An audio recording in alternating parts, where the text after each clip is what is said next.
Guys দেখো দেরি না করে আমিও নিয়ে চলেছি হওয়াটাই এই দিনের ভিডিও নিয়ে। তো চলো বেশি দেরি না করে ভিডিওটি স্টার্ট করা যাক, আর স্কিপ না করে পুরো ভিডিওটা দেখতে থাকো। তো আমার আরও একটা ব্লগে তোমাদের সবাইকে ওয়েলকাম জানাই অনেক অনেক।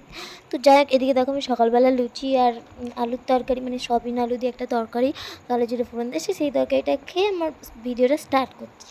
তো আমি এখানে একে খাচ্ছি না, তোমরা দেখেই নিলে। তো যাই হোক, আমি একটু খেয়ে নিই আর খেয়ে বলছি কেমন হয়েছে। জাস্ট অসাম ছিল, এখনও বলছি, এখন মানে আমার জিভে জল চলে আসতো। যাই হোক, আমার লুচি কিন্তু ভীষণই ভালো লাগে, আর বেশি ভালো লাগে লুচি চিকেন কষাটা। তো যাই হোক, এদিকে দেখো তারপরেই আমি একটু কিছুক্ষণ বাদে একটা ডিমের মামলেট করে নিয়েছিলাম, সেটাই খাচ্ছিলাম। তো যাই হোক, ডিমের অমলেটটা আমি খেয়ে নিই।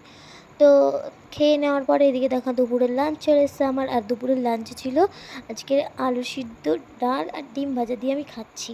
আর এই যে দেখতেই পাচ্ছ আমি নিয়ে নিয়েছিলাম, কিন্তু আমাদের তার আগে দেখিয়ে দিই, আমরা কিন্তু খালি ডাল সিদ্ধ, মানে আলু সিদ্ধ ডাল হয়নি, এখানে মাছের ঝোলও হয়েছে, বেগুন আলু ধনেপাতা দিয়ে মাছ দিয়ে ঝোল। তো আমি সেটা খাইনি, আমার মাছ খেতে ইচ্ছে করছিলো না, তাই জন্য আমি ডাল, ডিম ভাজা, আলুর চোখা আর টক দই খেয়েছিলাম লাস্টে। তো যাই হোক, আমি খেয়ে নিলাম, তারপরেই চলে আসলাম। এটা দেখে এই ঘৃণা লাগছে নাকি, না না কিছুই না, এটা পকোড়া বানাচ্ছিলাম আমি। তো যাই হোক, পকোড়াটা আমি ভেজে নিয়েছি আর পকোড়াটা আমি খেয়ে নিলাম এখানে সন্ধ্যেবেলা স্ন্যাক্সে। তারপরে একটু আইসক্রিম করছিল মনটা, সেই ভিডিওটা তোমরা নিশ্চয়ই আমরা দেখেই নিয়েছো। তো আইসক্রিমটা নিয়ে এখানে খেতে খেতে বাড়ি চলে আসলাম। আর বাড়ি আসার পরে এসে দেখলাম রাতের ডিনার আমাদের রেডি। তো রাতের ডিনারে ছিল মাংস আর ভাত আর লেবু, আর যেহেতু আমাদের রান্না হয়েছিল যে খাসির মাংস, আর আমার জন্য রান্না হয়েছিল পোলট্রির মাংস। তো আমি এটা খেয়েই আজকে ভিডিওটা শেষ করলাম। তো যাই হোক, একটা ফলো করতে কিন্তু ভুলো না, আর একটা লাইক করতেও ভুলো না। টাটা।